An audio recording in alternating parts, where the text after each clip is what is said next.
Hey, what's going on, guys? This is Matt from Team Chain It today, and I'm about to give you my updated Sky Striker deck from this current format. Still waiting on that ban list. Yep, still waiting on the ban list. Hopefully, this will change like in accordance with the ban list, but I've been playing it like this for, well, pretty recently. But got some spicy new tech in it today, though. Spicy new stuff in there that I was trying out today. That's literally amazing. Let's get right to it. Alrighty. Alright. So, you run 3 Ray, obviously. No, you play the deck without it, right? Yeah, oh, yeah. I mean, like, it's so good just to have, and, like, just... You should always never run less. Like, always do 3. And then... the other normal summon we do is a Sky Blaster. Just for Boral Sword OTKs. It just gets nutty, like, when you summon this guy. Hand traps, I do 3 Ogre and 2 Ash. Honestly, you should do it the other way. Like, you should do 3 Ash, 2 Ogre.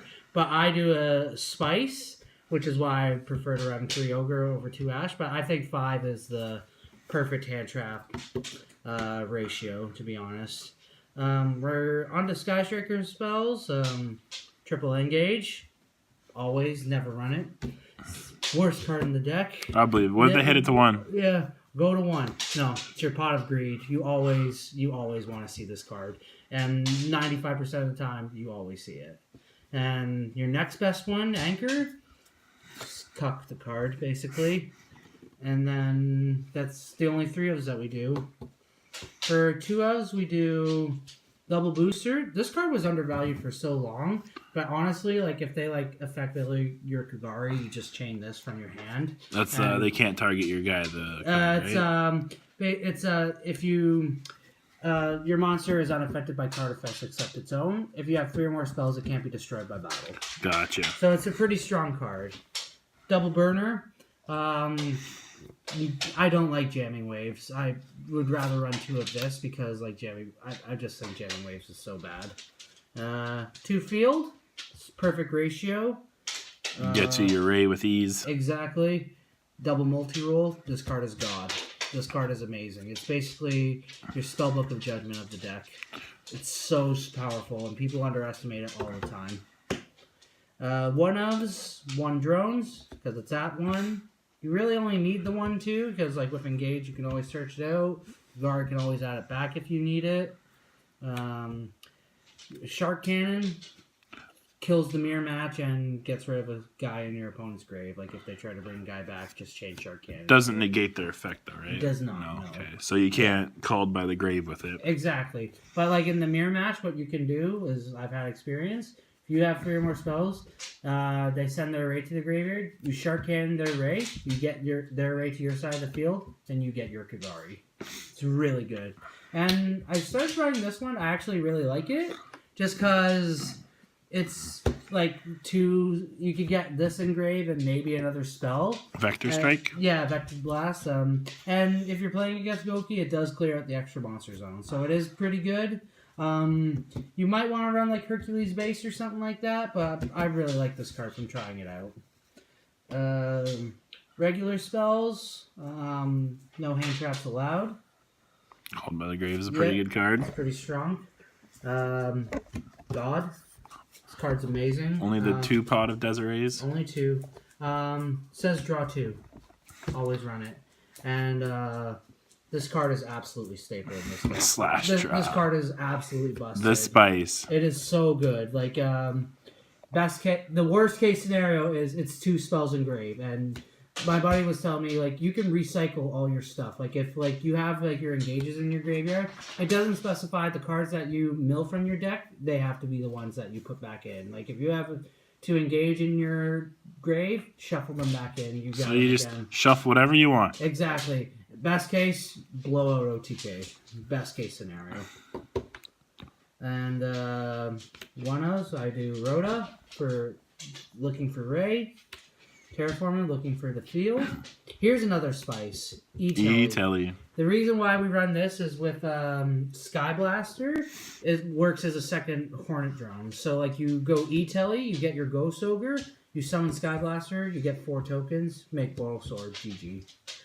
And okay, people make fun of me for this, but I actually really like running this at 1. You can run it at 2, but I really like it at 1 because I do this to pop the field spell. MST. Just because, like, sometimes the discard is a bit much. It's a bit busted too, but you could go MST, pop your field spell. You get 2 spells engraved. With this, you could get 3 spells engraved, but you honestly want to use this to blow out other back row.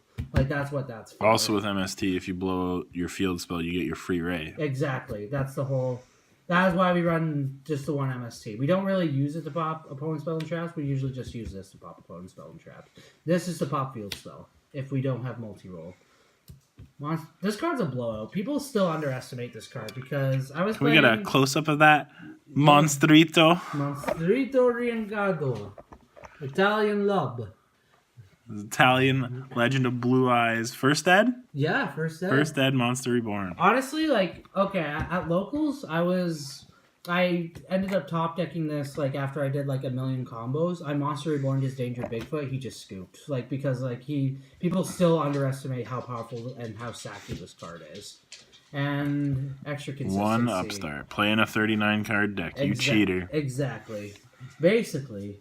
And, off the side, what I do, this is basically for matchups. For the mirror matchup, what I do is I just side in through Reaper for the mirror.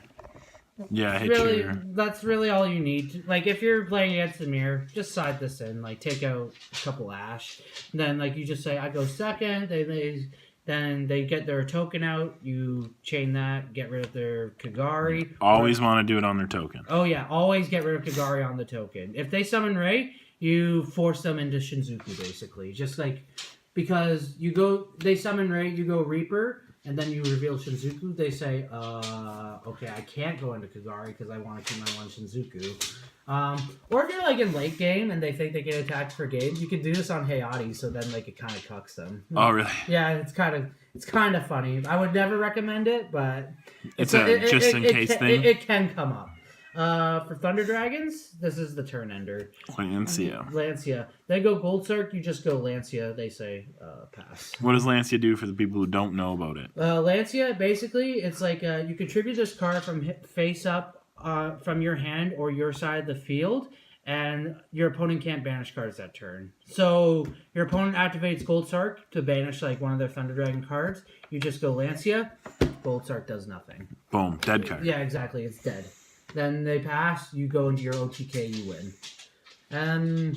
This actually should be Sphere mode, but I'm doing Kaijus right now for the Goki matchup. Or you could probably do Droll Lockbird too for the FTK. This is more just like, basically, I was like thinking of, I need 3 Sphere mode. I only have 1 right now, but basically, if you're going against Goki, you contribute Trigate or something, and then with like Kumungus or Gamma Seal, summon the Godarla.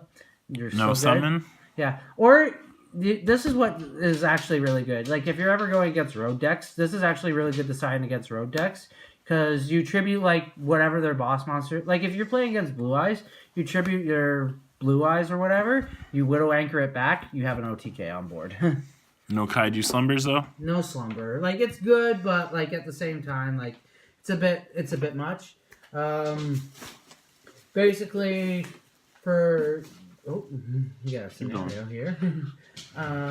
For True Draco and Altergeist, I run Reboot.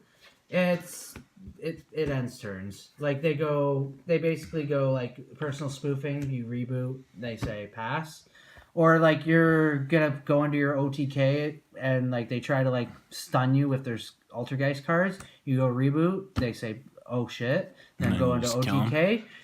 This is really good against Draco too in that same aspect. And just in general, I'm going second. Like, this is a proxy for the third one. I plan on picking it up soon. Shout outs to Justin for loaning me this. It's just amazing against almost any deck. Good old even. Yeah, it's so powerful. It's just so good.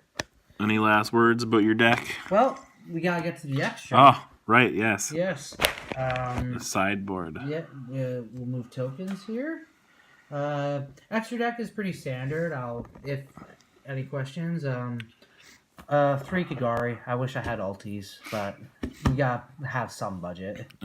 Yep. This is hands down the best one you go into. No question about it. Second best, probably this one. Blue. Blue Shinzuku. She's good. And with multi-roll, set your engage, grab another engage. You have 2 engage for next turn. Like, in worst case scenario. And double Hayate, steal games. Like, you need to find a way to, like, just poke them for 15, make Hayate, swing. And, then we do Cerberus, Phoenix, Unicorn. Nightmares, yes. Yeah, generic spot removal, spell and trap removal, bounce. Yeah. You got to play them. Yeah, they're pretty good. Yeah. The link up guys.